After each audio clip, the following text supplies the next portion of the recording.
जिये दूर जाते हुए विशाल जीव को देखती रही। तभी अचानक समुद्र में जोरदार धमाका हुआ। अगले ही पल विशाल समुद्री दैत्य पानी चीरते हुए बाहर निकला और उसकी टक्कर से इतनी ऊंची लहर उठी कि पूरी स्पीड बोट हवा में उछल गई। निगरानी टावर पर खड़ी लड़की रेलिंग को कसकर पकड़े रही, लेकिन उसका पूरा शरीर हवा में लटक गया। तभी एक विशाल जीव उसके पैरों के नीचे से छलांग लगाते हुए निकल गया। उधर केबिन के अंदर खड़ी श्याओ मेई का संतुलन बिगड़ गया और उसका आधा शरीर नाव से बाहर निकल गया। वह समुद्र में गिरने ही वाली थी कि उसके पिता ने बिजली की फुर्ती से छलांग लगाकर उसे पकड़ लिया और वापस नाव के अंदर खींच लिया। उसी समय पानी के अंदर एक खतरनाक शिकारी तेजी से उनकी ओर बढ़ रहा था।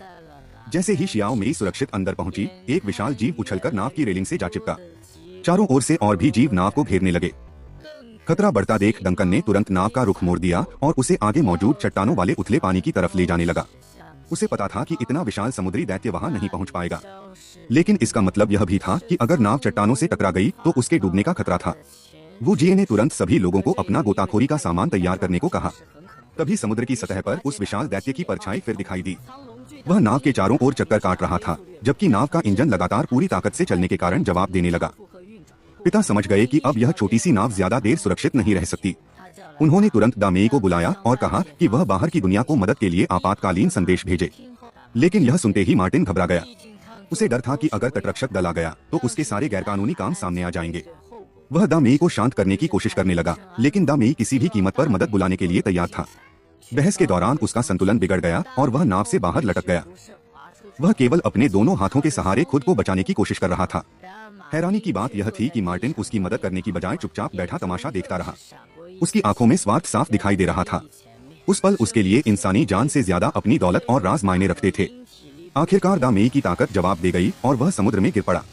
यह देखकर जुआन माओ बिना एक पल गवाए पानी में कूद गया। उसके साहस को देखकर पिता भी खुद को रोक नहीं सके। वू जिये ने उन्हें रोकने की बहुत कोशिश की, लेकिन वे भी पानी में छलांग लगा बैठे। उधर वू जिये ने जल्दी जल्दी गोताखोरी का सामान पहनना शुरू किया। तभी अचानक विशाल समुद्री दैत्य एक बार फिर लहरों को चीरता हुआ बाहर निकला और पूरी ताकत से नाव पर हमला कर दिया। जबरदस्त टक्कर से नाव बुरी तरह हिल गई और सभी लोग संतुलन खोकर डेक पर गिर पड़े। वे अभी मुश्किल से उठ ही पाए थे कि दैत्य ने दूसरी बार हमला कर दिया। नियंत्रण खो चुकी स्पीड बोट तेज रफ्तार से चट्टानों की ओर फिसलने लगी। सभी लोग तुरंत झुक गए ताकि ऊपर निकली नुकीली चट्टानों से बच सकें। चट्टानों से रगड़ खाने पर नाव से चिंगारियां निकलने लगी और चारों तरफ धुएं का गुबार फैल गया।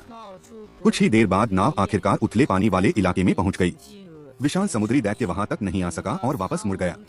मौका मिलते ही वू जिये ने गोताखोरी का सामान समुद्र में फेंका और खुद भी छलांग लगा दी। बाकी लोग भी एक एक करके उस पीछे पानी में कूद गए। केवल डंकन अकेला धुआं छोड़ती स्पीड बोट चलाता रहा और उसे चट्टानों की ओर ले गया। आखिरकार स्पीड बोट चट्टानों से टकराकर रुक गई।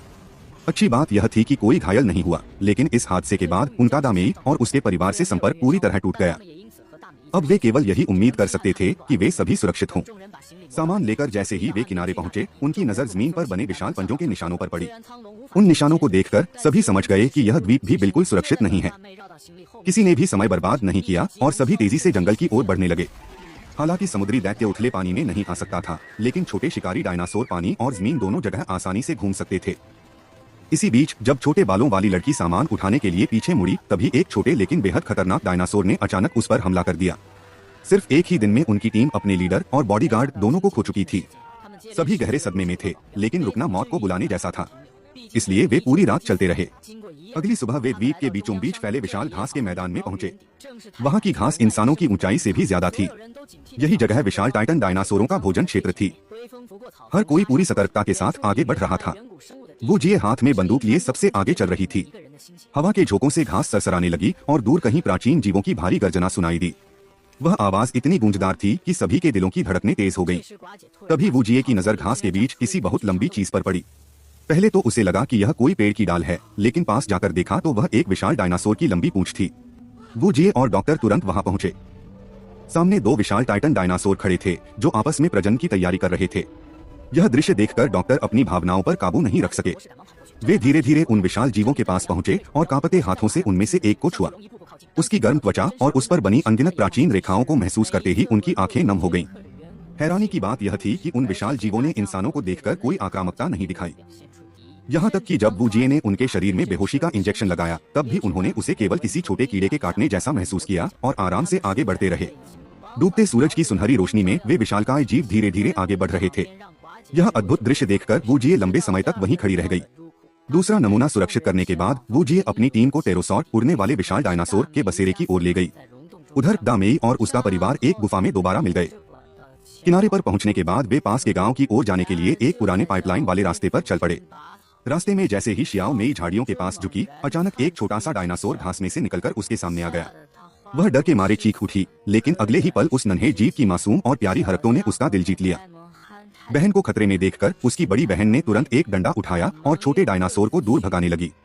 वहीं पिता ने जुआन माओ को चेतावनी दी कि जहां बच्चा है वहां उसके माँ बाप भी आसपास हो सकते हैं, इसलिए सभी को साथ रहना चाहिए और किसी भी हालत में अलग नहीं होना चाहिए।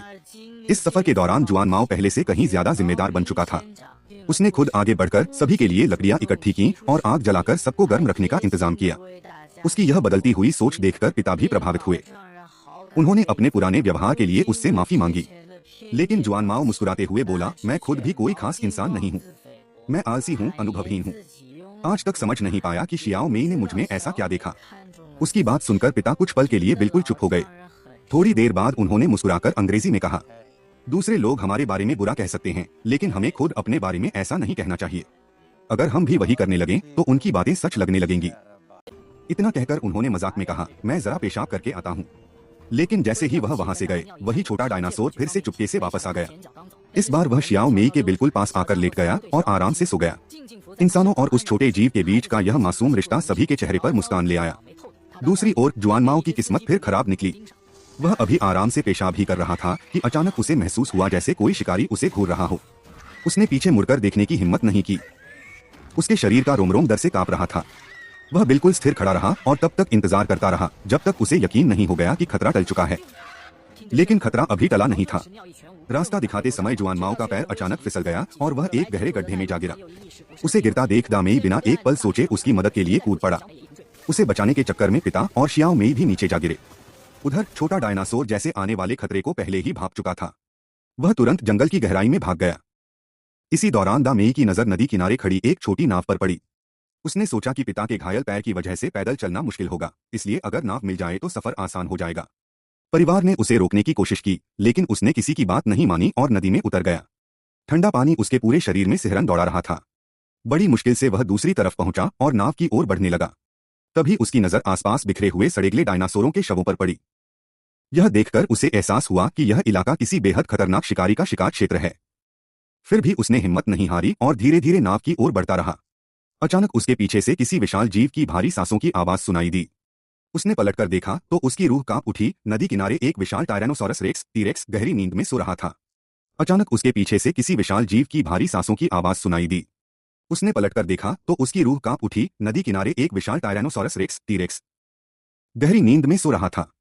जरा सी आवाज भी उस खूंखार शिकारी को जगा सकती थी। दामेई ने सांस रोककर धीरे धीरे फुलाने वाली छोटी नाव तक पहुंचना शुरू किया। उसने बड़ी सावधानी से उसे उठाया और नदी की ओर खींचने लगा।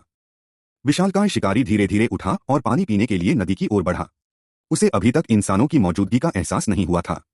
मौका मिलते ही दामेई ने पूरे परिवार को जल्दी से नाव में बैठाया और सभी वहां से निकलने लगे। लेकिन तभी टीरेक्स अचानक मुड़ा और उसकी नजर नाव पर पड़ गई। अगले ही पल वह भयानक गर्जना करता हुआ पूरी रफ्तार से उनकी ओर दौड़ पड़ा। घबराया हुआ परिवार पूरी ताकत से नाव चलाने लगा।